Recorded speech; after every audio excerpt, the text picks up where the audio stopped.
Mari jemaat yang dikasihi Tuhan, kita akan bersama-sama memperkatakan apa yang dimaksud dengan Pentakosta ketiga dan Mazmur 91. Apa yang dimaksud dengan Pentakosta ketiga? 1. Pentakosta ketiga adalah pencurahan Roh Kudus yang dahsyat di zaman ini, melebihi yang terjadi di Azusa Street. 2. Pentakosta ketiga akan mengakibatkan penuaian jiwa yang terbesar dan yang terakhir sebelum Tuhan Yesus datang kembali. 3. Pentakosta ketiga akan membangkitkan generasi Yeremia, yaitu anak-anak muda yang dipenuhi Roh Kudus, cinta mati-matian kepada Tuhan Yesus, tidak kompromi terhadap dosa, dan akan bergerak untuk memenangkan jiwa. 4. Pentakosta ketiga lahir di Indonesia dan bergerak ke bangsa-bangsa. Gerakan ini dari timur ke barat dan akan kembali ke Yerusalem. 5. Pentakosta ketiga akan memberikan kuasa untuk menyelesaikan amanat agung, dan setelah itu Tuhan Yesus akan datang kembali. Dan mari bersama kita sepakat dan percaya mendeklarasikan firman Tuhan yang tertulis dalam Mazmur 91. Dalam lindungan Allah. Orang yang duduk dalam lindungan yang maha tinggi dan bermalam dalam naungan yang maha kuasa akan berkata kepada Tuhan, tempat perlindunganku dan kubu pertahananku, Allahku yang kupercayai. Sungguh, Dialah yang akan melepaskan engkau dari jerat penangkap burung, dari penyakit sampar yang busuk. Dengan kepaknya Ia akan menudungi engkau, di bawah sayapnya engkau akan berlindung. Kesetiaannya ialah perisai dan pagar tembok. Engkau tak usah takut terhadap kedahsyatan malam, terhadap panah yang terbang di waktu siang, terhadap penyakit sampar yang berjalan di dalam gelap, terhadap penyakit menular yang mengamuk di waktu petang. Walau 1000 orang rebah di sisimu dan 10.000 di sebelah kananmu, tetapi itu tidak akan menimpamu. Engkau hanya menontonnya dengan matamu sendiri dan melihat pembalasan terhadap orang-orang fasik. Sebab Tuhan ialah tempat perlindunganmu, yang maha tinggi telah kau buat tempat perteduhanmu. Malapetaka tidak akan menimpa kamu, dan tulah tidak akan mendekat kepada kemahmu. Sebab malaikat-malaikatnya akan diperintahkannya kepadamu untuk menjaga engkau di segala jalanmu. Mereka akan menatang engkau di atas tangannya, supaya kakimu jangan terantuk kepada batu. Singa dan ular tedung akan kau langkahi. Engkau akan menginjak anak singa dan ular naga. Sungguh, hatinya melekat kepadaku, maka aku akan meluputkannya. Aku akan membentenginya, sebab ia mengenal namaku. Bila ia berseru kepadaku, aku akan menjawab. Aku akan menyertai dia dalam kesesakan. Aku akan meluputkannya dan memuliakannya. Dengan panjang umur akan kukenyangkan dia, dan akan kuperlihatkan kepadanya keselamatan daripadaku. Haleluya! Amin. Mari berikan tepuk tangan sorak-sorai bagi Tuhan yang dahsyat, saudara. Haleluya. Puji nama Tuhan semuanya. Shalom. Saudara, kita percaya bahwa di tahun penuaian ini, saudara, saat kita menyembah Tuhan, ada Tuhan yang bertahta di atas pujian kita. Amin, saudara. Hari saudara sama-sama yuk kita mau serahkan yang terbaik bagi Tuhan lewat pujian penyembahan. Saya percaya saudara, saat kita mempersembahkan yang terbaik lewat pujian penyembahan kita, maka kuasa yang besar terjadi dalam setiap kehidupan kita. Yang percaya boleh kasih tepuk tangan sorak-sorak bagi Tuhan yang dahsyat saudara. Sama-sama kita berdoa pada Tuhan. Tuhan Yesus, ini setiap kami Tuhan Yesus, kami ucap syukur Tuhan untuk apa yang Kau perbuat dalam setiap kehidupan kami Tuhan. Kami datang ke hadirat-Mu Tuhan, kami perkatakan hanya Engkaulah sumber pengharapan kami Tuhan. Kami aman, kami tenang bersama dengan Kau Tuhan. Kami perlukan Kau dalam setiap kehidupan kami Tuhan. Setiap kami siap menyembah Tuhan Yesus, di dalam nama Tuhan Yesus. Yang siap menyembah Tuhan sama-sama kita katakan amin. Sekali berikan tepuk tangan sorak-sorak bagi Tuhan yang dahsyat saudara. Kasih Tuhan Yesus.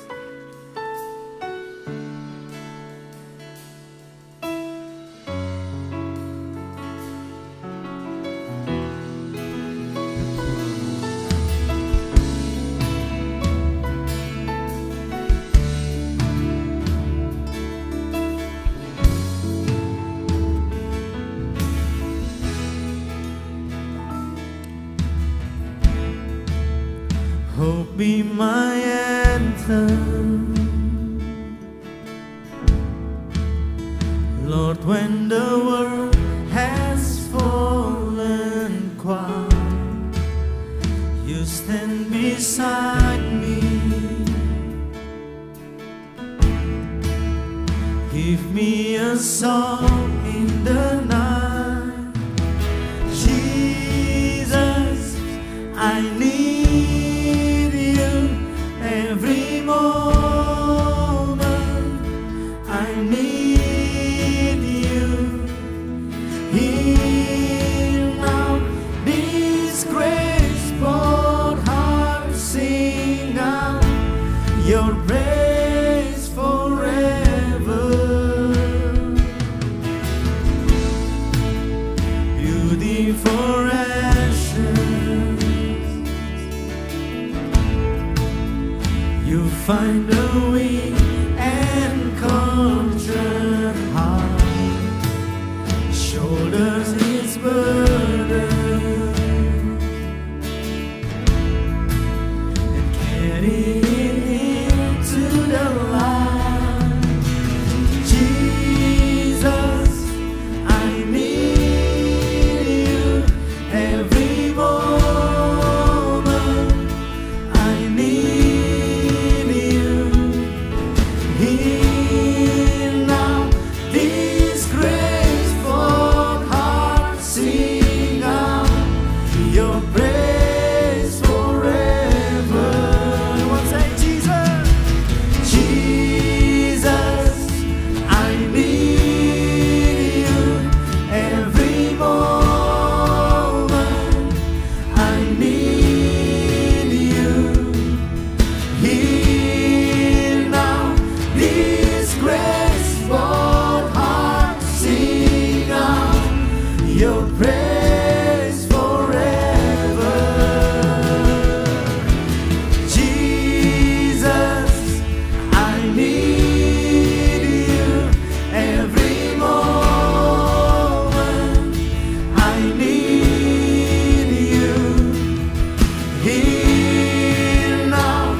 Remember life, remember mercy, Christ before me, Christ behind me, your loving kindness has never failed me, Christ before me, Christ behind me, remember love, remember mercy, Christ before me, Christ behind me, your loving kindness has never failed me, Christ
memerlukan Kau Tuhan.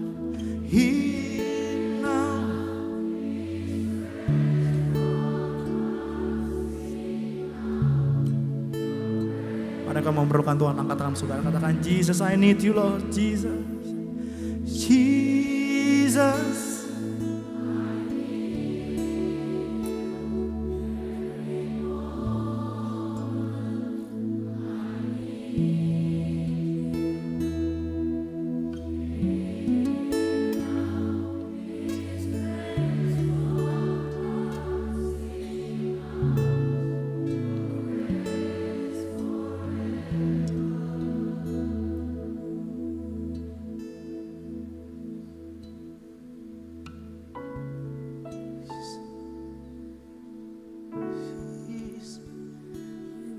Jesus, Jesus, Jesus, we need you, Lord, we need you, Lord, we need you, Lord, Jesus. We need you, Lord, Jesus. Hallelujah, hallelujah, hallelujah. We need you, Lord. We need you, Lord. Yes, Lord. We need you, Lord. Jesus, Jesus, Jesus. Hallelujah. We need you, Lord. We need you, Lord. Jesus,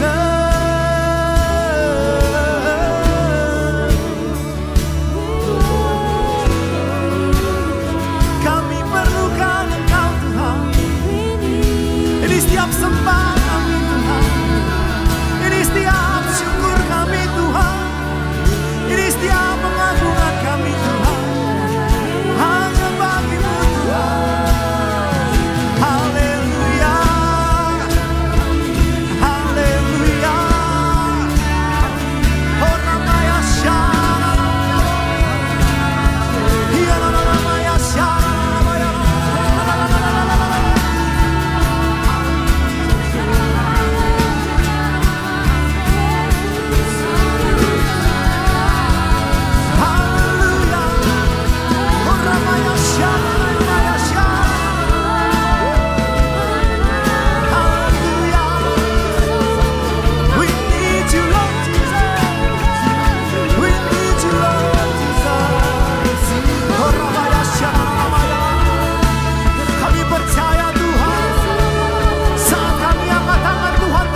keajaiban-Mu kami butuhkan sentuhan tangan-Mu, kami tak dapat jalan sendiri, kami perlu Kau.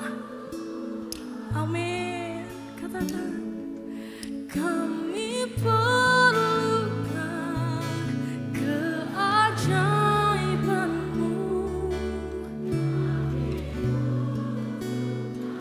sentuhan tangan-Mu, kami tak dapat.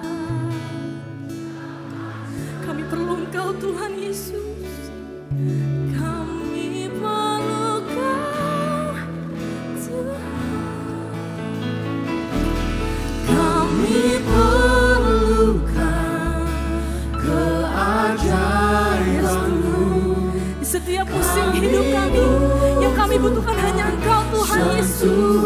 Tangan-Mu, kami tak dapat jalan sendiri, kami perlu Kau Tuhan. Mari dengan tangan terangkat nyatakan dengan segenap hatimu, kami perlukan keajaiban. Hanya Engkau yang kami butuhkan Tuhan. Kami butuhkan sentuhan tangan-Mu, kami tak dapat jalan sendiri, kami perlu Kau Tuhan.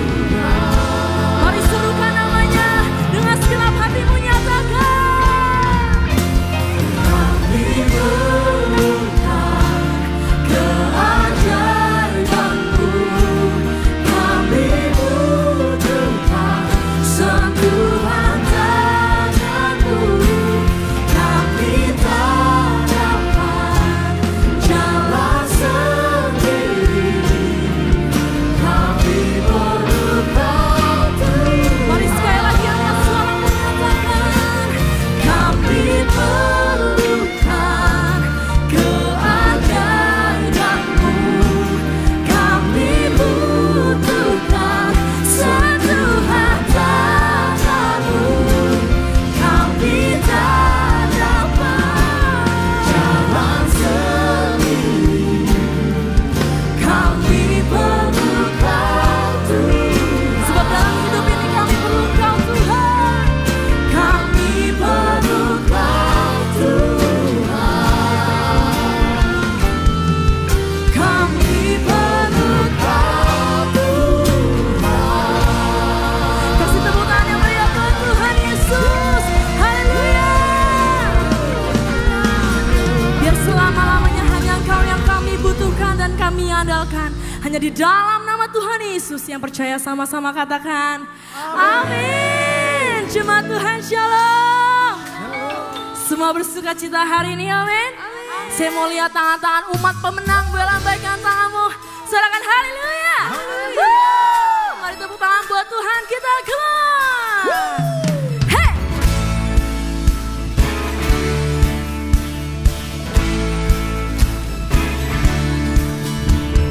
Hai segala bangsa, dengarkanlah, angkat tanganmu, puji Tuhan. Dalam gelap tetap berharap, sebab kuasa-Nya tak terbatas. Anggaplah segala beban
dimasyurkan di segala bangsa.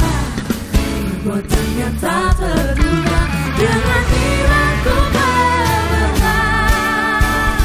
Dia Allah sumber keajaiban, dimasyurkan di segala bangsa. Perbuatannya besar, biar dengan iman Tuhan, dengan imanku Tuhan kebebasan. Dia Allah sumber keajaiban, dimasyurkan di perbuatanmu tak terduga Tuhan. Perbuatannya besar tak terduga, dengan imanku berbenah. Dengan imanku berbenah.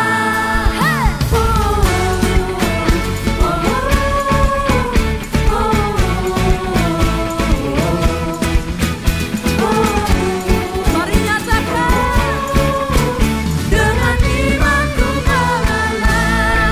Yang lebih dari pemenang, soalkan haleluya. Yang siap menerima kemenangan dari Tuhan, tepuk tangan bagi Tuhan yang dahsyat.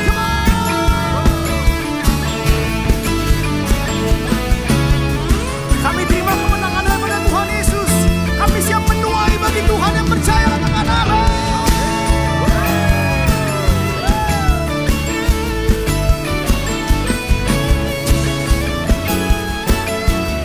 Mari bersama-sama saudara. Kemandikan katakan lebih dari pemenang dalam segala perkara.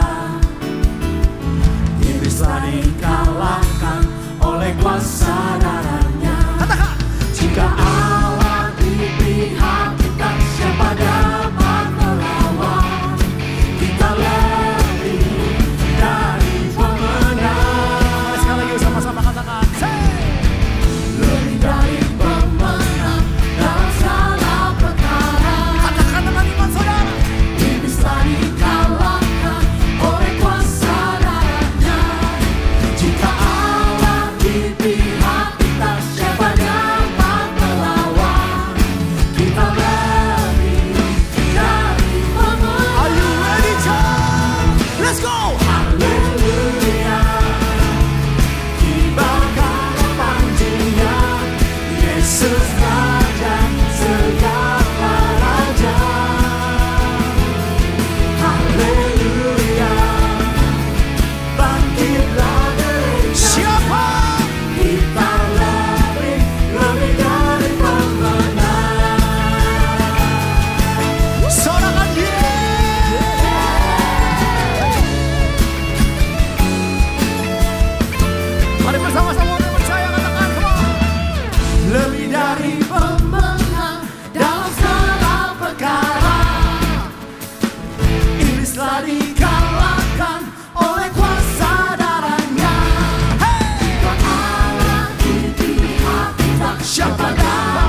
Katakan yes.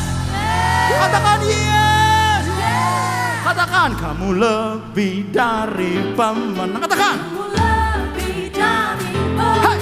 Kamu lebih dari pemenang. Tunjuk tiga orang, come on. Kamu lebih dari pemenang. Tiga orang. Kamu. Katakan semua lebih menang. Semua lebih dari pemenang. Semua lebih dari pemenang. Sama-sama katakan, come on. Kita lebih dari pemenang. Sekali lagi tunjukkan lagi teman. Kamu lebih dari pemenang. Angkat tangan sama-sama ya, come on. Jika Allah Di pihak kita siapa dapat? katakan Tidak ada. kita lebih. Siap GBPRJ. 1, 2, let's go. Haleluya. Kibarkan pancinya. Yesus raja segala raja. Haleluya. Siap bangkit. Bangkitlah gerejanya. Kita lebih. Tunjuk kanan kiri katakan kamu lebih dari pemenang.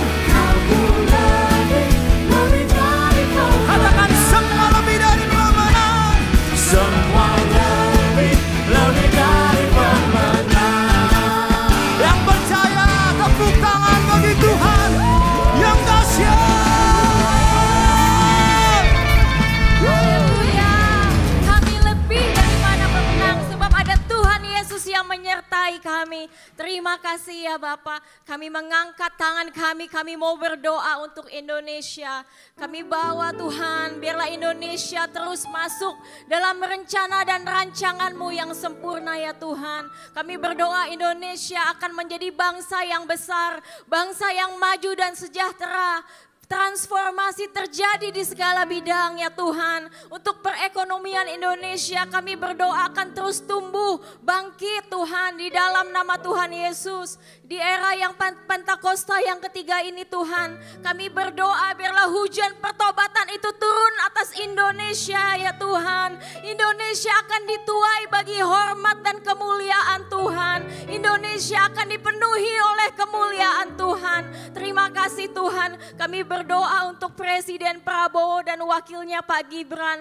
Engkau berikan hikmat kebijaksanaan yang daripada Tuhan atas kedua hamba-Mu ya Tuhan. Berkati Kabinet Merah Putih Tuhan. Ada kesatuan hati. Biar setiap program-program yang dibuat adalah untuk mensejahterakan rakyat dan membawa bangsa kami lebih maju lagi Tuhan. Terima kasih Bapak, kami berdoa membawa para pemimpin rohani kami. Gembala Sidang Paniko, Gembala CK7 Dr. Yanto, Engkau urapi kedua hamba-Mu berlimpah ya Tuhan. Diberikan kesehatan yang terbaik. Berkati pelayanan dan pengembalaan kedua hamba-Mu Tuhan.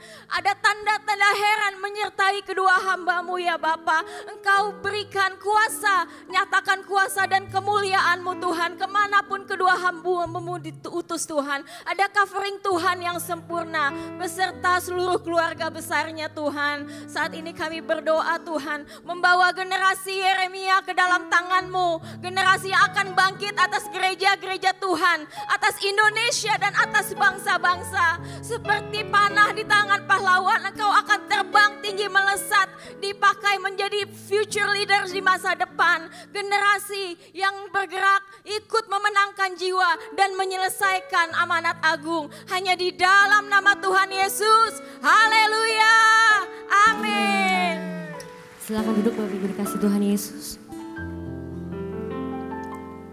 Dengan sukacita kami mau menyambut, adakah yang baru pertama kali hadir di GBPRJ? Boleh lambaikan tangannya? Boleh lambaikan tangannya? Ada di depan saya, selamat datang, shalom. Bagi jemaat yang baru pertama kali hadir di GBPRJ, boleh men-scan form data jiwa baru yang tertera di depan layar. Dan selanjutnya, kita akan menyaksikan News Pekan, tim multimedia dipersilahkan.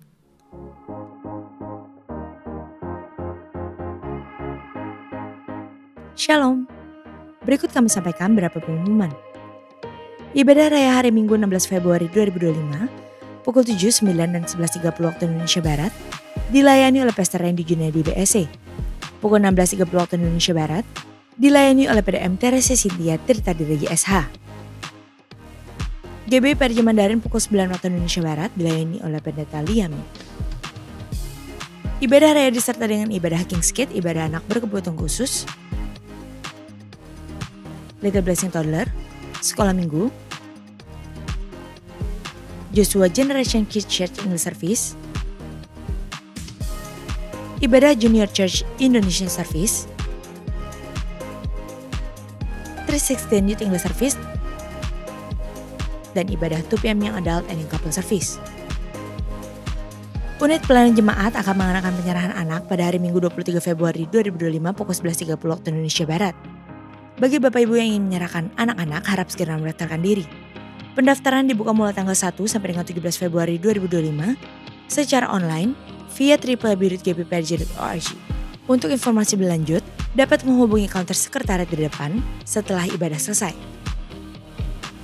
Unit pelayanan jemaat bidang pernikahan CK7 kembali membuka kelas BPN online dimulai pada tanggal 26 Februari sampai dengan 21 Maret 2025. Pendaftaran dibuka mulai tanggal 2 sampai dengan 26 Februari 2025. Bagi Bapak Ibu yang ingin melangsungkan pemberkatan nikah, harap dapat segera mendaftarkan diri. Dan untuk pendaftaran dapat melalui website www.gbprj.org.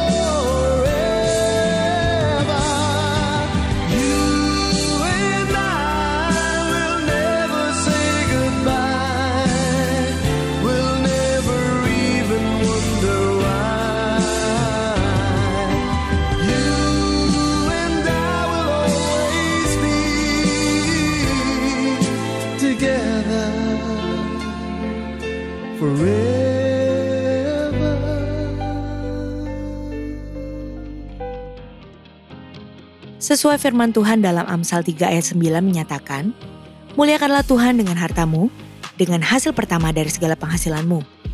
Maka lumbung-lumbungmu akan diisi penuh sampai melimpah-limpah, dan bejana pemerahanmu akan meluap dengan air buah anggurnya. Dan sesuai pesan Gembala Sidang untuk kita menaati firman Tuhan tersebut, maka sebagai gereja yang sepenuhnya mengikuti firman Tuhan, mari kita membawa persembahan buah sulung dengan sukarela tanpa paksaan, penuh sukacita dan ucapan syukur. Lakukan dengan beriman saja. Persembahan buah sulung dapat ditransfer ke rekening BCA Cabang Tamrin dengan nomor account 206-371-7878 atas nama GBI PRJ. Jika kita taat melakukannya, maka Tuhan akan membuka tingkap-tingkap langit dan mencurahkan berkatnya bagi kita yang taat akan firman-Nya. Amin. Untuk info lengkap seluruh kegiatan GBI PRJ CK7, maka Bapak Ibu dapat follow sosial media GBI PRJ, baik di Instagram, TikTok, maupun Facebook. Sekian pengumuman pada hari ini. Terima kasih atas perhatian Bapak Ibu sekalian. Tuhan Yesus memberkati. Shalom Jemaat GBI PRJ, memperkenalkan kami dari tim Cancer Ministry, sebuah pelayanan yang didirikan dari kerinduan Gembala kami Dr. Yanto untuk melayani orang-orang yang sedang berjuang dengan kanker. Kami ada di Cancer Ministry karena kami merindukan untuk jadi bagian dari journey atau perjalanan mereka yang sedang berjuang melawan kanker. Kami mau mendampingi mereka, mendoakan mereka, dan mensupport mereka di saat mereka lemah dan juga untuk semangatin keluarga yang mendampingin. Berikut kami akan tayangkan video Siapa Kami Cancer Ministry.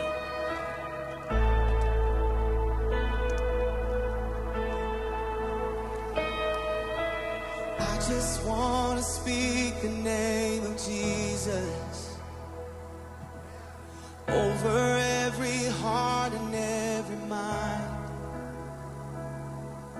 'Cause I know there is peace within your presence. I speak Jesus.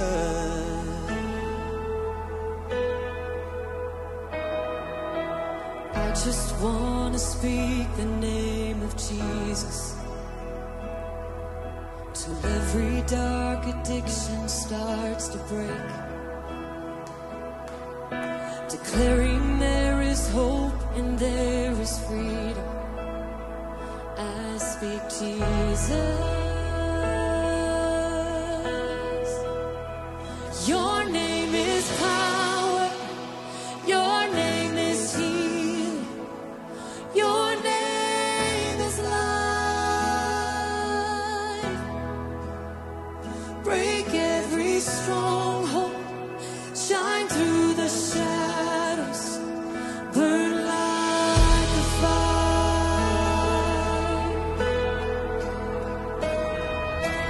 I just want to speak the name of Jesus over fear and all anxiety. To every soul held captive by depression, I speak Jesus. 'Cause your name is power. Your name is healing. Your name is life. Yes, it is. Break every stronghold. Shine through the shadows. Burn like a fire. Your name is power. And we declare it now. Your name is life. Break every stronghold.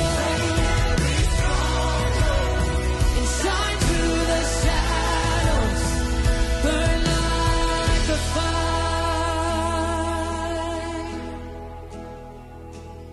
Shout Jesus from the mountains. Jesus in the streets. Jesus in the darkness over every enemy. And Jesus for my family, I speak the holy name, Jesus. Oh, shout Jesus from the mountain, Jesus in the streets, Jesus in the darkness over every enemy. Jesus for my family, I speak the holy name, Jesus.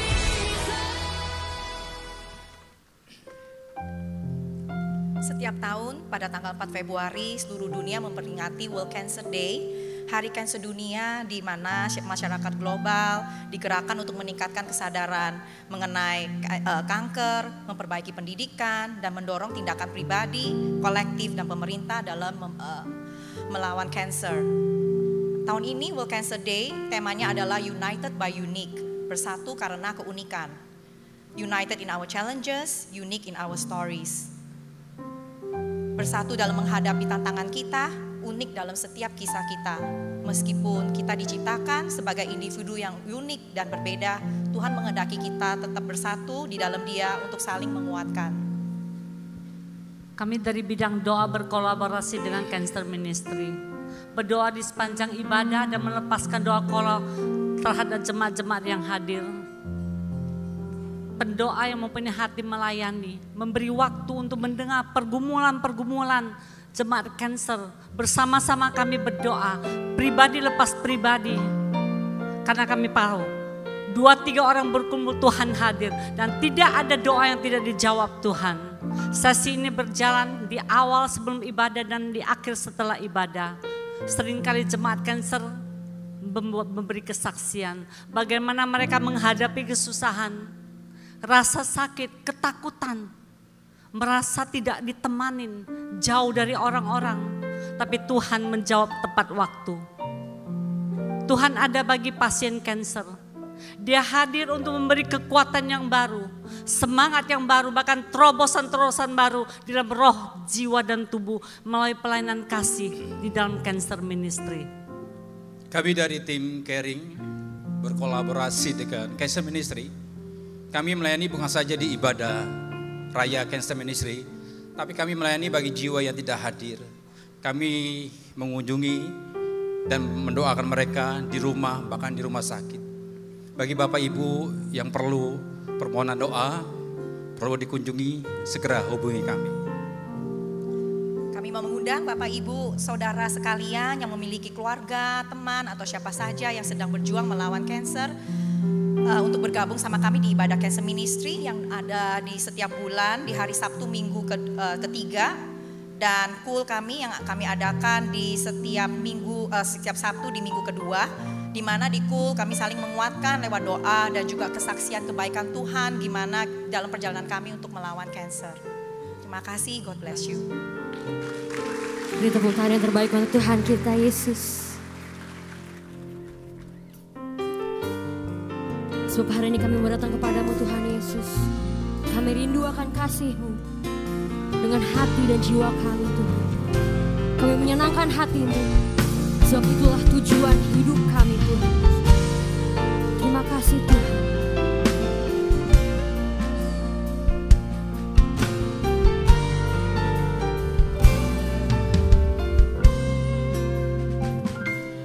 Aku mengasihi Engkau Yesus dengan segenap hatiku. Aku mengasihi Engkau Yesus dengan segenap jiwaku. Aku mengasihi Engkau Yesus dengan segenap hatiku. Kami mengasihi-Mu Tuhan Yesus. Aku mengasihi Engkau Yesus dengan segenap jiwaku. Ku renungkan firman-Mu siang dan malam, ku pegang perintah-Mu dan ku lakukan. Engkau tahu ya Tuhan, tujuan hidupku hanyalah untuk menyenangkan hati-Mu. Mari sama-sama beri kemuliaan yang terbaik untuk Tuhan.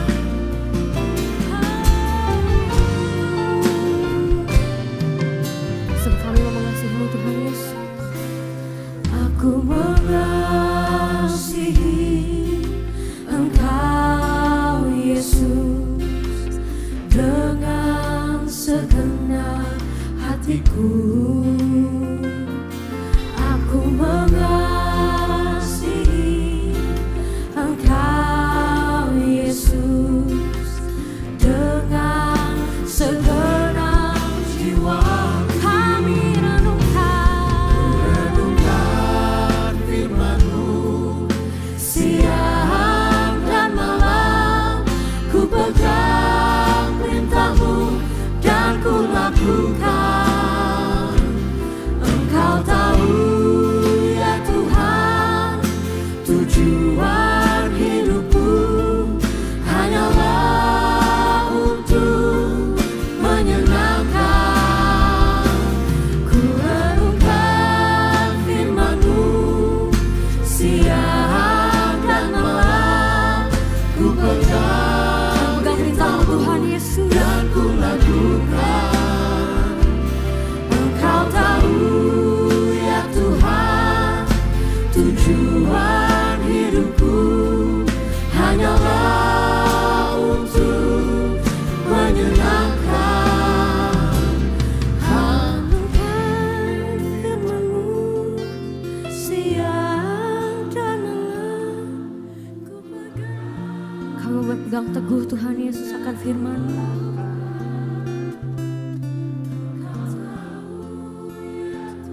Ini tujuan hidup kami Tuhan Yesus. Hanyalah untuk Kami merenungkan firman-Mu Tuhan. ku renungkan firman-Mu Yesus.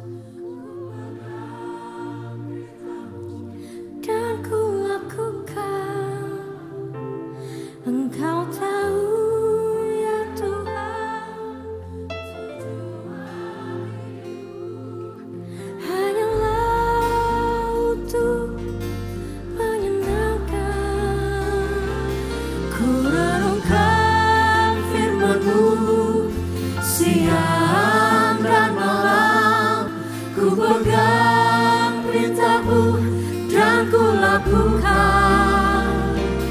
Engkau tahu ya Tuhan, tujuan hidupku hanyalah untuk menyenangkan hatimu Tuhan Yesus. Mari sama-sama nyatakan.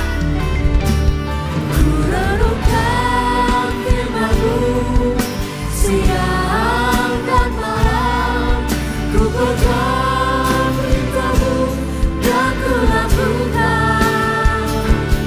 Engkau tahu ya Tuhan, tujuan hidupku hanyalah untuk menyenangkan. Ku renungkan firman-Mu siang dan malam, ku pegang perintah-Mu dan ku lakukan. Engkau tahu ya Tuhan, tujuan hidupku hanyalah untuk menyenangkan. Renungkan firman-Mu siang dan malam, ku pegang perintah-Mu dan ku lakukan. Engkau tahu ya Tuhan, tujuan hidupku hanyalah untuk menyenangkan hati-Mu. Menyenangkan hati-Mu. Menyenangkan hati-Mu.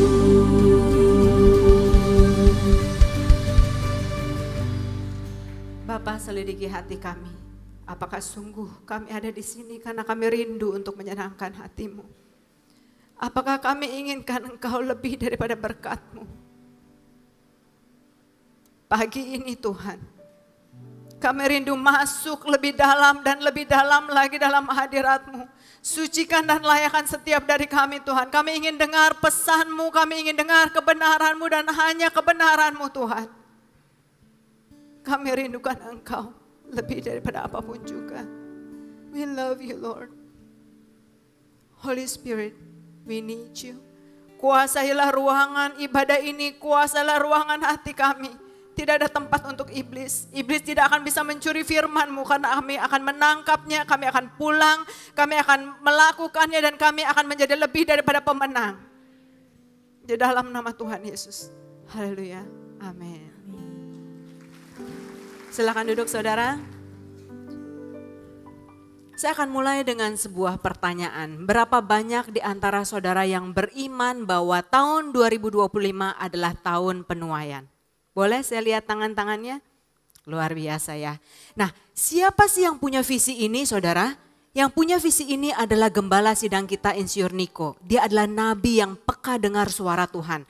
Tapi bukan hanya dia saudara. Pendeta lain Russell Evan dari Australia, pendeta Amerika, pendeta Jan dari Perancis, mereka dapat visi yang sama. Harvest now. Ini yang Insinyur Niko sebut dengan the third Pentecost. Pentakosta besar-besaran sedang dicurahkan. Tapi mungkin ada yang tanya sama saya, bagaimana dengan world prediction? Dunia katakan tahun 2025 enggak lebih baik kok dari tahun 2024. Masih ada inflasi, masih ada banyak masalah, banyak orang yang kesepian. Karena apa saudara? Followersnya jutaan, teman baiknya bisa dihitung. Bahkan di Jepang sekarang ini sedang ada satu fenomena di berita saudara. Orang-orang tua mulai kesepian. Apa yang mereka lakukan? Mereka ramai-ramai melakukan tindakan kriminal. Supaya apa? Supaya bisa masuk penjara. Supaya apa? Karena di penjara ada teman. Karena di penjara ada yang mensuplai obat. Karena di penjara ada yang mensuplai makanan. Ini sesuatu yang sangat menyedihkan saudara. Dunia mulai kehilangan harapan. Bahkan dikatakan akan ada virus pandemi yang baru. Ada yang menyerang otak. Di Amerika sudah berkembang suicide pill. Rame-rame pengen minum obat untuk bunuh diri. Apa tujuan hidup? Mereka nggak tahu saudara. Kasihan. Kita yang tahu, kita harus bagikan saudara. Amin. Saudara mau ikut masuk dalam tahun penuaian? Ada yang bilang, tapi tahun 2025 dimulainya dengan banyak bencana alam. Di Amerika wildfire itu berapa lama? Mungkin Tuhan udah gak sayang lagi sama kita. Mungkin Tuhan mau hukum kita. Saudara, sekalipun Tuhan menghukum, bukan karena dia benci. Kalau kita punya anak, kita sayang dia berbuat salah, kita hukum gak? Kita hukum. Karena kita benci sama dia, apa karena kita sayang sama dia? Karena kita sayang sama dia. Daripada nanti terlambat, lebih baik didisiplinkan sekarang. Kita baca Yehezkiel 18 ayat 21 sampai 23. Tetapi jikalau orang fasik bertobat dari segala dosa yang dilakukannya dan berpegang pada segala ketetapanku serta melakukan keadilan dan kebenaran, ia pasti hidup. Ia tidak akan mati, segala durhaka yang dibuatnya tidak akan diingat-ingat lagi terhadap dia. Ia akan hidup karena kebenaran yang dilakukannya. Apakah aku berkenan kepada kematian orang fasik? Demikianlah firman Tuhan Allah. Bukankah kepada pertobatannya supaya ia hidup? Saudara, Tuhan takut kita kehilangan hidup yang kekal. Lebih baik didisiplinkan sekarang karena kadang-kadang saya pikir sebagai manusia kita agak kurang ajar. Kita bermain-main seolah-olah kita adalah Tuhan. Ya kan? Mau melegalkan aborsi, mau minum suicide pill, siapa kita saudara? Nyawa itu kan milik Tuhan. Kita ciptakan jenis kelamin yang baru dari A sampai Z. Tuhan bingung, yang Tuhan lu apa gua? Ya kan? Tuhan bilang jangan sampai mereka keterlaluan. Walaupun kita tidak dalam kapasitas menghakimi. Kita nggak bilang Amerika sedang dihukum Tuhan, tetapi kita sama-sama ambil hikmahnya saudara. Saya yakin dan percaya COVID juga ada tujuannya supaya kita slow down. Kita kembali kepada Tuhan. Benar gak sih tahun penuaian? Apa sih buktinya? Third Pentecost itu ada. Jangan-jangan cuma sebagian orang aja nangkapnya salah. Saudara, waktu saya diberikan kesempatan untuk melayani di Everyone Asia 2024, kami benar-benar dilawat Tuhan oleh beberapa pembicara dari Amerika, dari Australia, dari Eropa, saudara. Mereka dapat pesan yang sama dan mereka katakan seluruh dunia sedang dilawat Tuhan karena pintu anugerah sedang dibuka besar-besaran. Karena Matius 24 ayat 14 mengatakan Injil akan diberitakan di seluruh dunia, barulah tiba kesudahannya. Dan kita sudah ada di zaman akhir. Pastor Jean mengatakan Perancis yang 50% mengatakan ateis, 12.000 orang memberi diri dibaptis dalam baptisan massal tanggal 30 Maret 2024, satu hari sebelum Paskah. Papua Nugini dalam waktu 2 bulan 300.000 orang memberi diri dibaptis. Di Amerika juga ada baptisan massal dalam waktu 2 hari di Huntington Beach tanggal 18 sampai 19 Mei. Di tempat-tempat kuliah, di pantai-pantai 12.000 orang memberi diri dibaptis. Berikan kemuliaan untuk Tuhan kita. Pastor Mark Francis dari Amerika mendapat visi ini. Tuhan katakan, aku akan melawat seluruh dunia. Aku gak rela kehilangan anakku. Lalu dia katakan apa? Yang daftar itu banyak yang dari gereja setan, saudara. Apakah Tuhan benci sama mereka? Tuhan sayang sama mereka. Pertanyaannya, apakah kita mau ikut menuai? Karena Matius 9 ayat 37 sampai 38 mengatakan, tuaian memang banyak tetapi pekerja sedikit. Karena itu mintalah kepada Tuhan yang empunya tuaian, the Lord of the harvest, supaya ia mengirimkan pekerja-pekerja untuk tuaian itu. Saudara, saya memasuki tahun 2025 dengan puasa Esther. Saya enggak makan 3 hari. Tapi saya minum, saudara, saya enggak berani kalau enggak minum ya. Lalu saya tanya sama Tuhan, Tuhan apa visimu untuk jemaatmu? Tuhan kasih saya satu penglihatan, seorang bayi. Saya tanya sama Tuhan maksudnya apa? Dia bilang titip pesan buat jemaat-jemaatku yang setia. Jangan terus jadi bayi rohani. Datang hari Minggu hanya untuk disuapin firman Tuhan. Aku punya pesan penting untuk setiap dari kalian because I am your creator. Setiap dari kalian punya sidik jari yang berbeda, tidak ada satupun yang sama walaupun kembar, betul? Because he is a creator, he is not a duplicator. Dia nggak pernah fotokopi. Dia punya maksud untuk kita, setiap dari kita yang ada di ruangan ini. Untuk menjadi partner kerajaan Allah, untuk menuai. Di luar sana banyak orang yang berada di dalam kegelapan, mereka nggak bisa lihat Tuhan, tapi mereka bisa lihat kita semua. Apakah perkataan kita, apakah perbuatan kita bisa membawa mereka kepada Tuhan? Hari ini tema kita adalah The Lord of the Harvest. Saya rindu untuk bagikan kepada saudara siapakah Tuhan kita itu, The Lord of the Harvest. Alkitab katakan ia adalah Allah yang tidak pernah berdusta. Firman-Nya itu benar, segala sesuatu dikerjakannya dengan kesetiaannya dan ia tidak pernah lalai menepati janjinya. Di mana kita bisa temukan janjinya saudara? Di dalam Alkitab.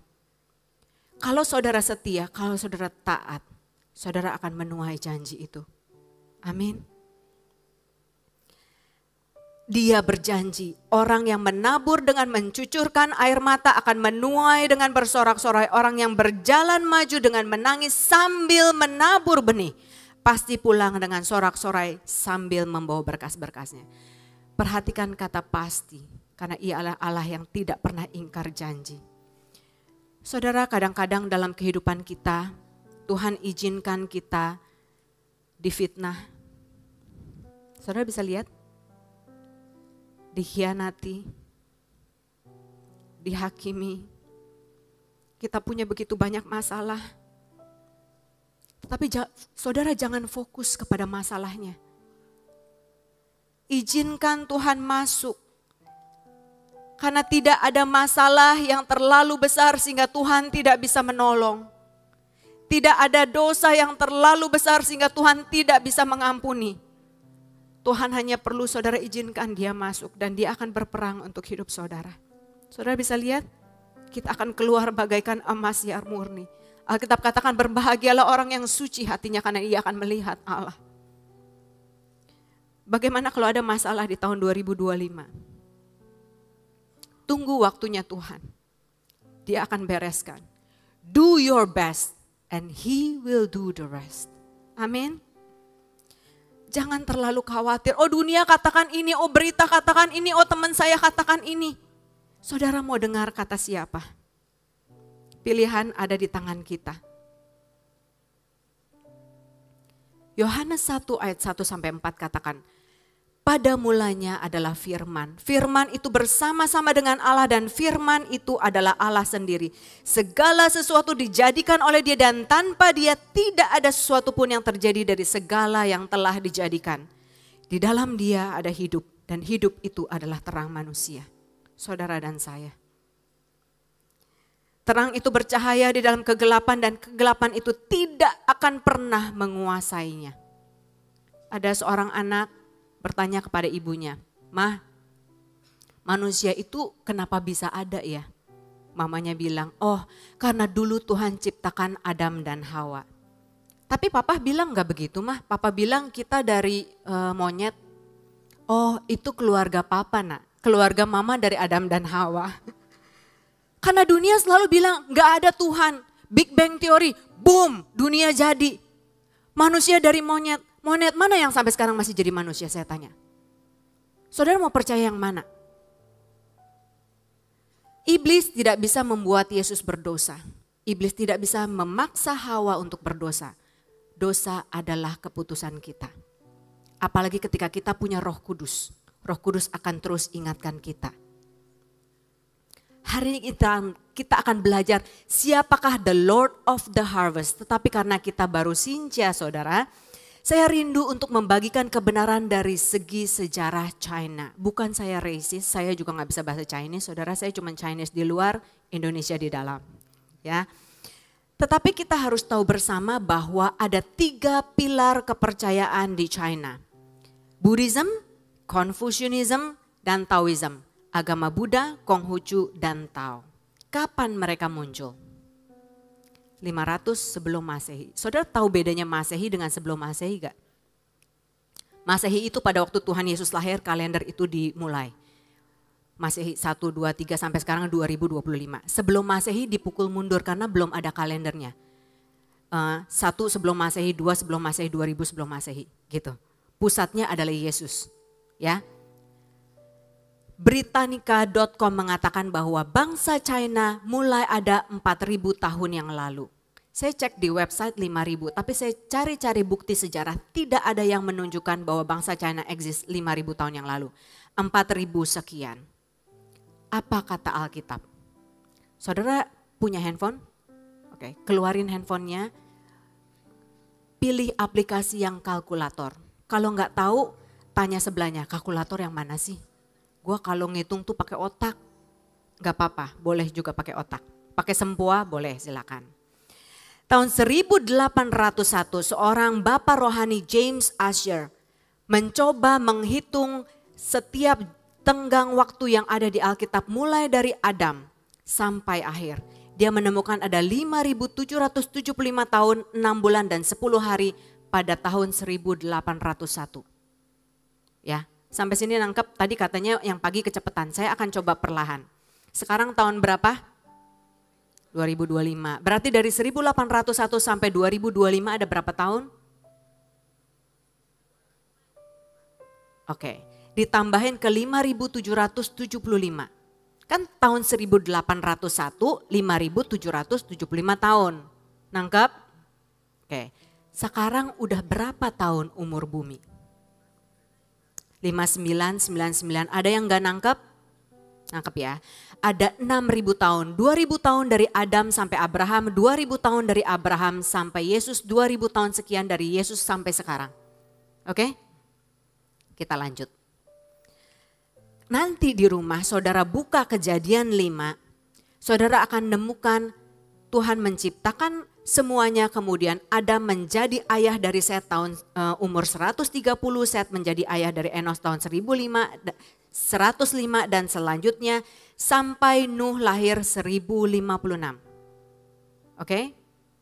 Kalau ada yang gak ngerti boleh angkat tangan supaya saya perlambat. Tapi nanti kita gak pulang. Nah, pada saat Nuh lahir belum air bah. Kan Nuh harus bikin perahu dulu, ingat gak? Ya. Nah, pada waktu air bah lahir Nuh umurnya 600. Berarti 1056 tambah 600, 1656. Nangkap?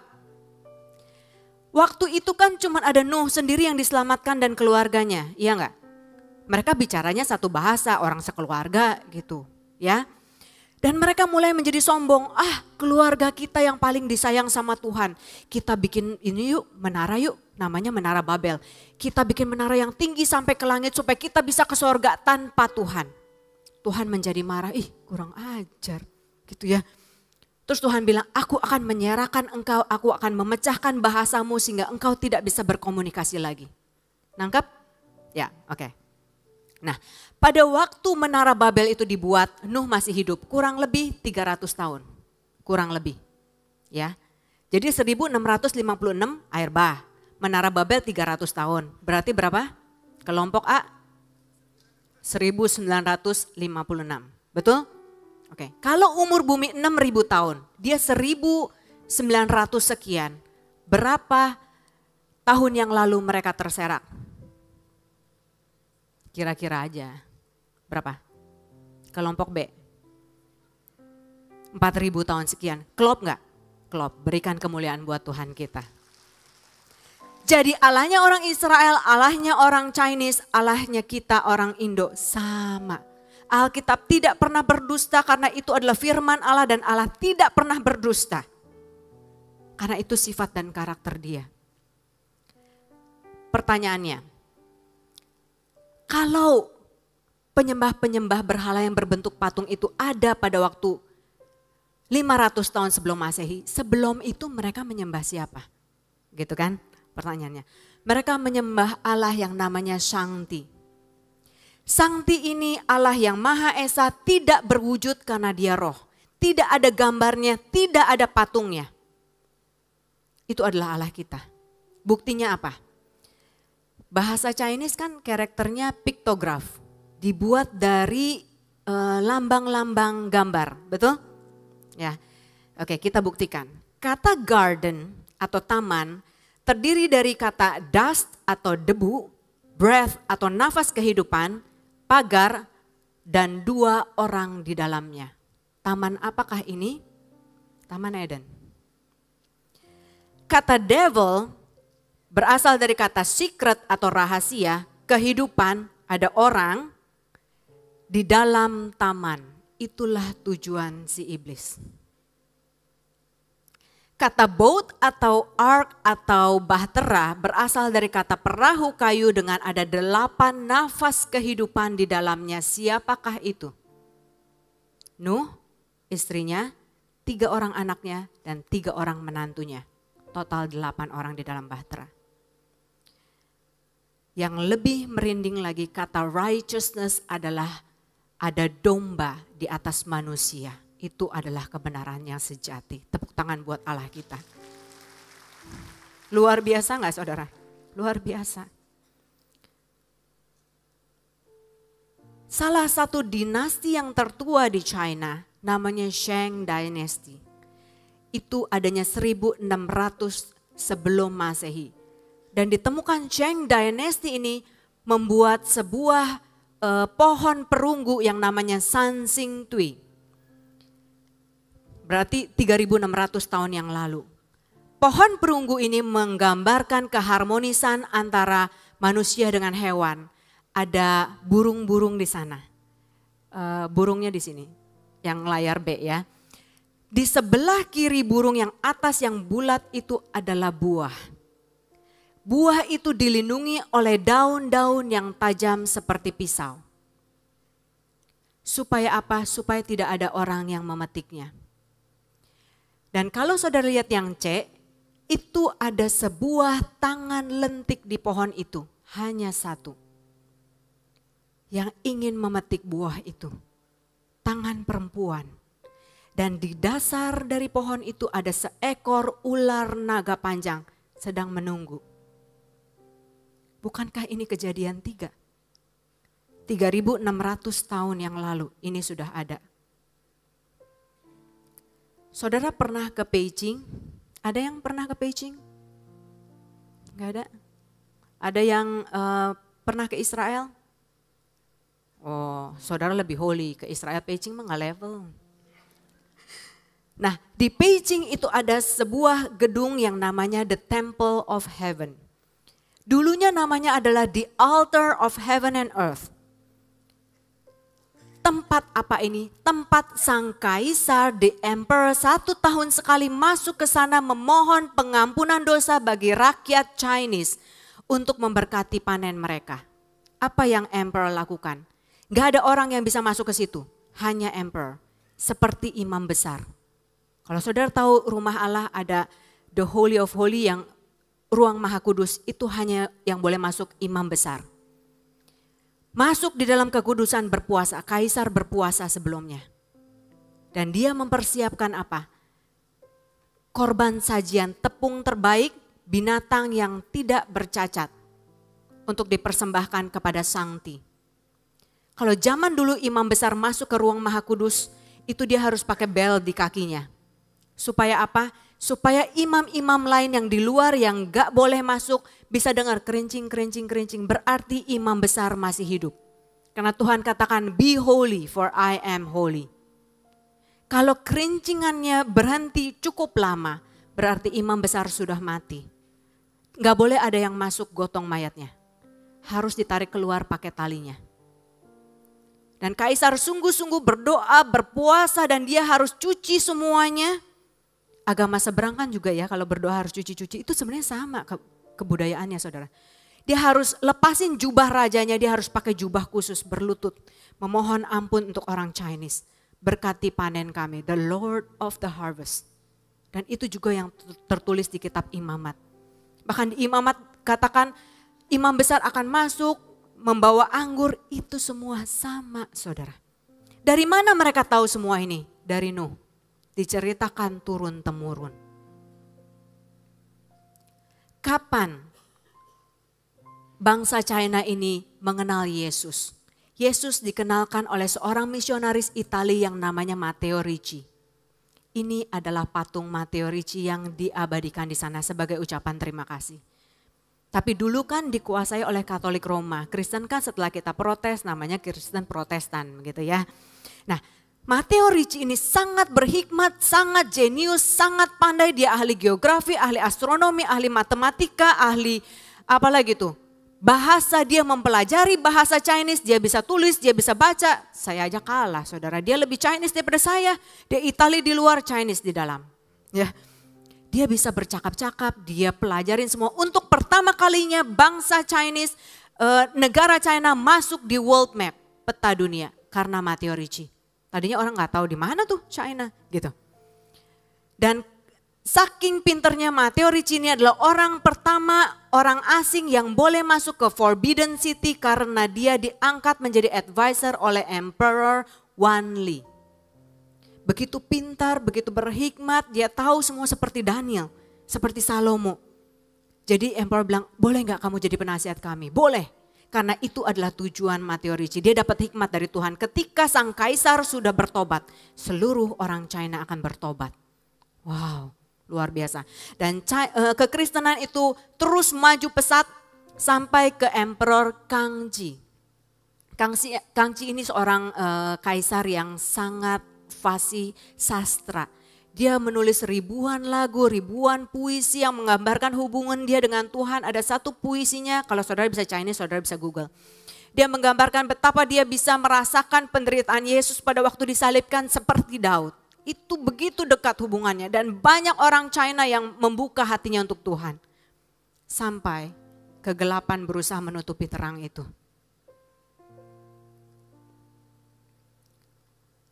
Ada Chinese rights controversy, clash dengan Katolik Roma. Katolik Roma menemukan bahwa sang emperor, sang kaisar masih ikut cengbeng. Masih memuja leluhur.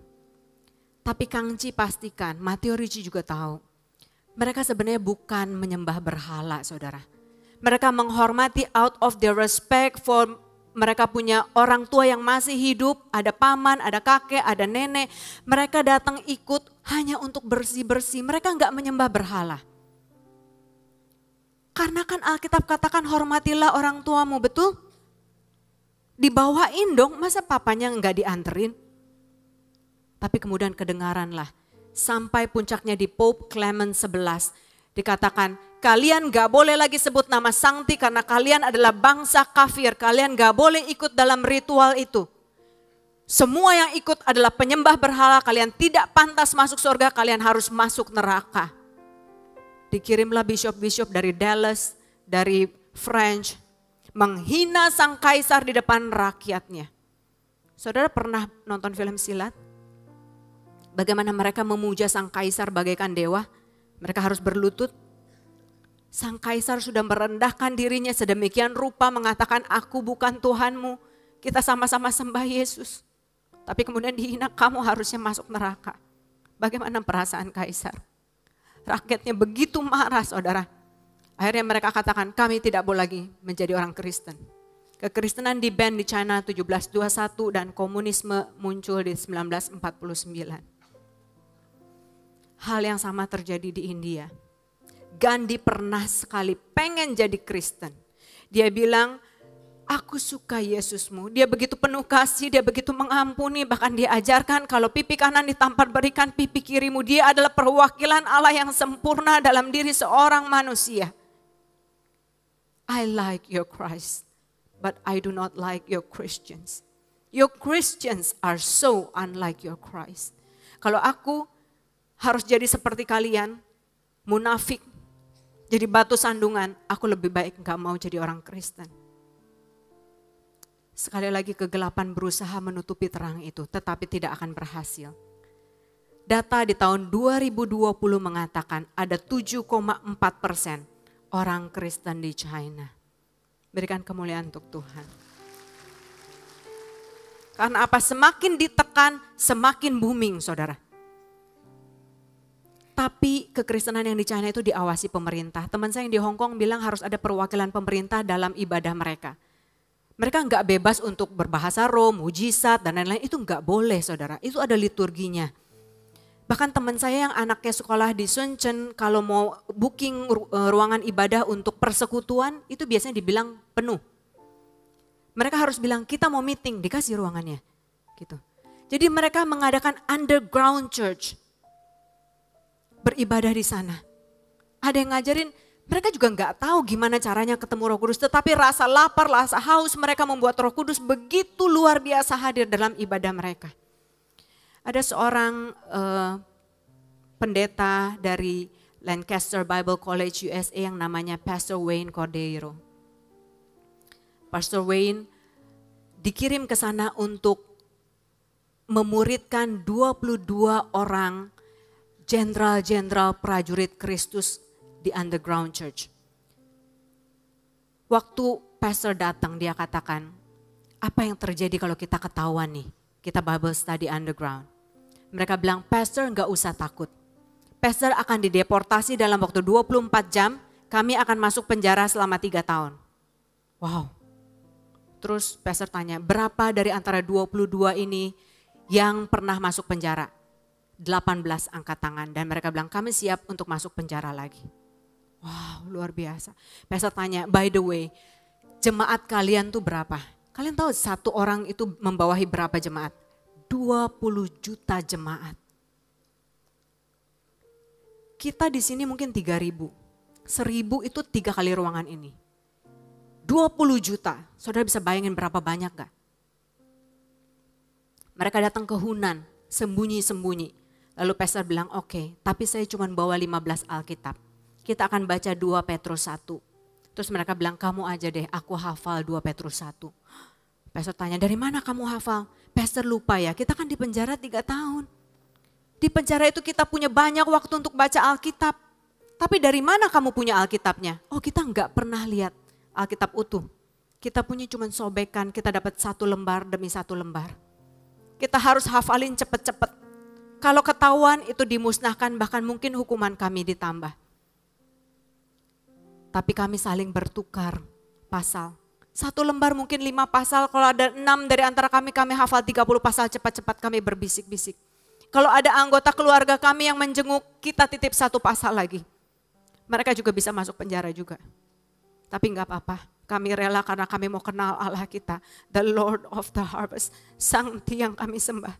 Sang Tiang memberkati kami setiap pagi. Lalu pastor katakan, di akhir Bible study itu berhari-hari dari pagi sampai malam, apa yang kalian mau saya doakan? Mereka bilang, pastor doakan supaya kami bisa beribadah dengan bebas seperti di Amerika. Pastor bilang, oh saya nggak bisa.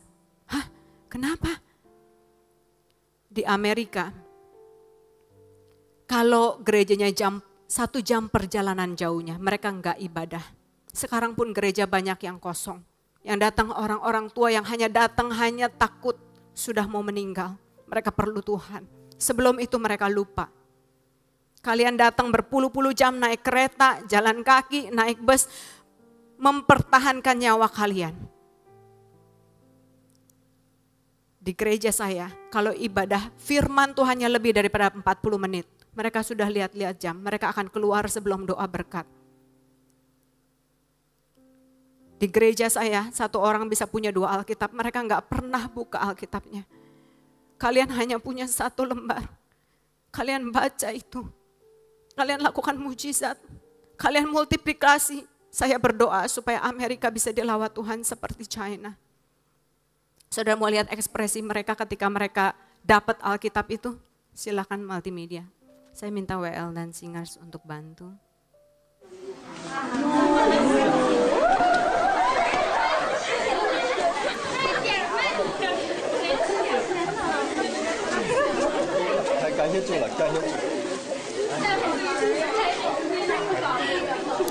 Saudara, mereka ambil Alkitab itu, mereka peluk, mereka cium. Ini adalah hadiah terbesar yang mereka bisa dapatkan. Lebih daripada apapun juga. 当我看到这本书，我就看到了那些帮助我们的弟兄姊妹们，他们有血和力带回来的。这是我们教会这个时候最需要的。遵守我们追求的事。 Berapa banyak Alkitab yang saudara miliki di rumah? Apakah saudara rindu untuk kenal dia? Ataukah kita hanya rindu untuk abuse dia? Tuhan, aku mau ini, aku perlu ini, aku perlu ini. Setelah itu kita bahkan lupa untuk mengucap syukur. Dan ketika kita punya masalah, kita katakan, Tuhan, di mana Engkau? Kenapa Engkau tidak berikan aku berkat-Mu lagi? Kenapa Engkau izinkan aku punya masalah? Aku kecewa sama Engkau, aku gak mau melayani lagi. Hosea 6 ayat 6 mengatakan, sebab aku menyukai kasih setia dan bukan korban sembelihan. Aku menyukai pengenalan akan Allah lebih daripada korban-korban bakaran. Tuhan inginkan hati kita, lebih daripada uang kita, lebih daripada pelayanan kita. Dia gak butuh kita, saudara. Kita yang butuh dia. Dia sudah merendahkan dirinya, dia korbankan anaknya. Kita bisa setiap saat datang sama dia tanpa harus puasa, tanpa harus cuci-cuci. Dia tunggu kita di pintu kamarnya. Tapi kita gak pernah datang. Kita gak pernah buka Alkitab kita. Kita gak pernah nyanyikan lagu penyembahan. Dan kita katakan kita adalah pengikut Kristus. Kita mewarisi kerajaan sorga. Saudara, love is not a feeling. It is a commitment. Iman dibuktikan dengan perbuatan, cinta dibuktikan dengan pengorbanan. Saya rindu kita semua, seperti pesan Tuhan, jangan jadi bayi rohani. Mulai kenal dia, ketika kita kenal dia, ketika kita kuat dalam masalah kita, ketika kita bisa adakan mujizat, karena ada kuasa dalam perkataan kita, orang lain bisa melihat terang itu di dalam kegelapan. Kita bagikan harapan itu kepada orang-orang di luar sana yang hampir putus asa. Saya rindu nanti pada saat WL dan Singer menyanyikan satu lagu yang sederhana, All I Need Is You Lord. Kita tutup mata, kita ucap syukur sama Tuhan. Dan kita berikan satu komitmen kita. Kalau saudara belum mengampuni seseorang, ampuni sekarang. Masuki tahun di 2025 bersama dengan Tuhan. Kalau saudara belum baca Alkitab setiap hari, baca saudara. Pegang janjinya. Kalau saudara punya talenta, cancer ministry, caring, pendoa, perlu banyak orang. Saudara berikan waktu saudara untuk Tuhan sebelum terlambat. Dan ketika saudara sudah menyatakan komitmen, saudara boleh bangkit berdiri, kita akan sama-sama menyanyi.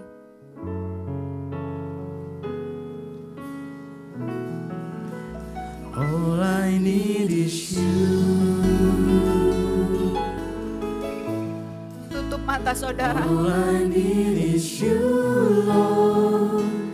Is you, Lord. Ini adalah waktu antara saudara dengan Tuhan. Gak usah lihat kiri kanan. Karena Tuhan hadir di sini.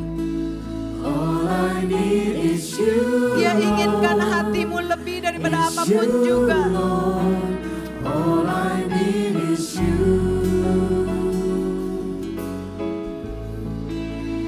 All I need is you, Lord. Is you, Lord. All I need is you. Yes, Lord Jesus, all we need is you, Lord. All I need is you, Lord. Is we love you, Lord.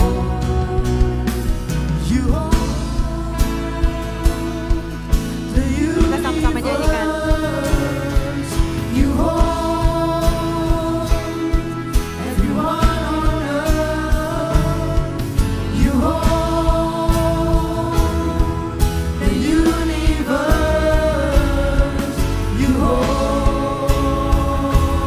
Sekali kita katakan, Tuhan, Engkau adalah penciptaku. You hold the universe. You hold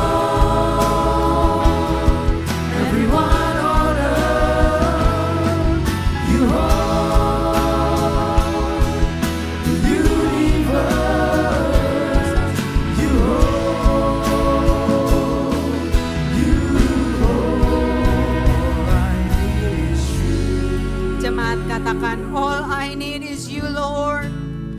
All I need is you. I want you more than yesterday. I want you more than everything, Lord.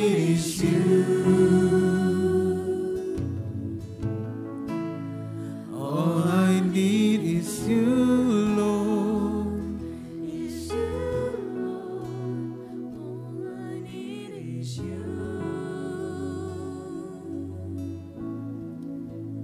Kalau ada di antara saudara yang perlu dukungan doa, mungkin ada sebuah kepahitan yang saudara nggak bisa lupakan, mungkin ada beban, mungkin ada masalah yang saudara nggak yakin bisa keluar, mungkin ada pengampunan yang saudara belum berikan, dan saudara perlu dukungan doa.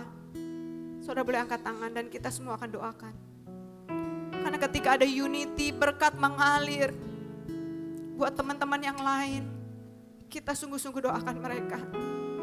Kita sama-sama berjalan makin dekat sama Tuhan, menuai di tahun 2025. Bapa, dengan segala kerendahan hati mereka mengangkat tangan mereka. Mereka berlutut di hadapan Tuhan, memohon pengampunan, memohon kekuatan, memohon berkat-Mu Tuhan. Bahwa mereka masuk lebih dalam dan lebih dalam lagi untuk mengenal siapa Engkau Tuhan. Berikan mujizat-Mu, pintu-pintu terbuka Tuhan. Berikan kelegaan untuk mereka yang berbeban berat. Berikan kesembuhan untuk mereka yang punya sakit penyakit Tuhan. Dan kami akan buktikan kepada seluruh dunia kami punya Allah yang hidup. Allah yang menjawab doa kami. Ya, Allah yang akan menuntun kami kepada penuaian di dalam nama Tuhan Yesus. Roh Kudus pegang tangan itu dan jangan pernah lepaskan. Berjalanlah setiap detik dalam kehidupan mereka. Tuntun mereka. Bukakan mata rohani mereka. Bukakan telinga rohani mereka. Supaya mereka bisa melihat Engkau dan mendengar suara-Mu. Dan kami perkatakan di tahun 2025 kami akan menuai. Kami akan menuai buah-buah roh. Kami akan menuai berkat jasmani. Kami akan menuai berkat rohani. Seluruh keluarga besar CK7 diselamatkan Tuhan. Di dalam nama Tuhan Yesus. Haleluya. Amin. Terima kasih. Boleh silakan duduk kembali Bapak Ibu yang dikasihi Tuhan Yesus. Puji nama Tuhan. Atas nama Gembala, pengerja dan seluruh jemaat GBI PRJ, mengucapkan terima kasih atas pelayanannya Ibu Tien Setiawati. Kiranya Tuhan memberkati Ibu dan keluarga berlimpah-limpah. Kini saatnya kita akan memberi persembahan. Kami persilakan untuk Bapak Ibu Saudara dapat mempersiapkan persembahan yang terbaik buat Tuhan Yesus. Persembahan dapat dilakukan dengan cara scan kris yang ada di depan kursi Bapak Ibu Saudara. Mohon dipastikan nama penerimanya adalah Kolekte GBI PRJ. Dan bagi Bapak Ibu yang membutuhkan amplop dapat mengangkat tangan, nanti pengerja akan segera membantu.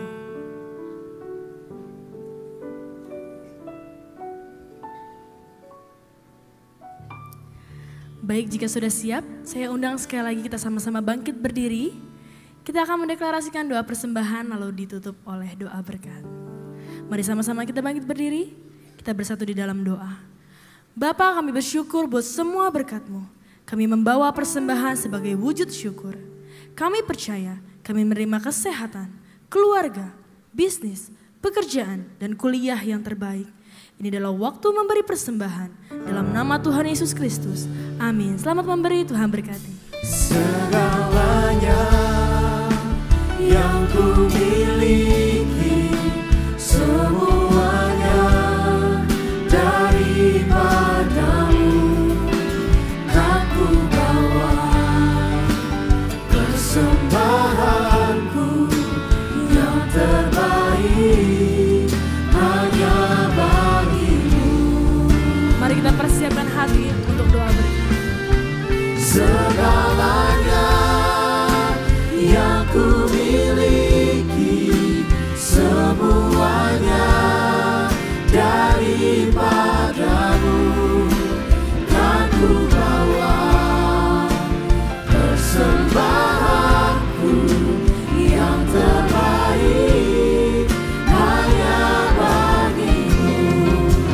Kan ku bawa persembahanku yang terbaik hanya bagi-Mu. Haleluya Yesus, haleluya Tuhan. Terima kasih Tuhan Yesus untuk hari ini Tuhan. Terima kasih Tuhan Yesus untuk penyertaan-Mu Tuhan sepanjang minggu ini Tuhan. Dan juga terima kasih Tuhan Yesus untuk firman-Mu Tuhan Yesus. Biar firman ini Tuhan Yesus boleh menjadi kekuatan buat kami Tuhan. Kami angkatan kami buat hambanya. Terima kasih Yesus kau telah kirimkan Ibu Tin ke tempat ini Tuhan Yesus. Tuhan pakai lebih lagi Tuhan Yesus. Sehingga banyak jiwa-jiwa yang dimenangkan Tuhan. Berkati untuk suami dan anak-anaknya dan keluarga besarnya Tuhan. Senantiasa dalam penyertaan-Mu Tuhan Yesus. Terima kasih Tuhan Yesus. Kalau besok Tuhan kami akan melakukan aktivitas kami kembali Tuhan. Bekerja Tuhan, usaha kami, bisnis kami. Apapun yang kami lakukan kiranya Tuhan buat berhasil. Berkati anak kami dalam studinya Tuhan. Berikan kepintaran 10 kali lipat daripada duniawi. Jemaat GBI PRJ kasih Tuhan. Terimalah berkat yang berlimpah-limpah dari Bapa di surga. Cinta kasih depan anak kita Tuhan Yesus Kristus. Dan persekutuan manis dan Roh Kudus. Mulai saat ini sampai Tuhan Yesus datang untuk kedua kalinya. Menjemput kita di awan-awan permai. Bahkan untuk selama-lamanya. Bagi saudara yang berkat, mari katakan amin. Shalom saudara. Statistik Indonesia 2017 menunjukkan bahwa sebesar 77,82% dari para lansia hidup dari anggota rumah tangganya yang bekerja. Dan 49,06% dari mereka yang bekerja adalah anak-anak mereka. Sehingga banyak dari anak-anak muda generasi Yeremia sekarang yang mengalami tekanan keuangan yang sangat berat.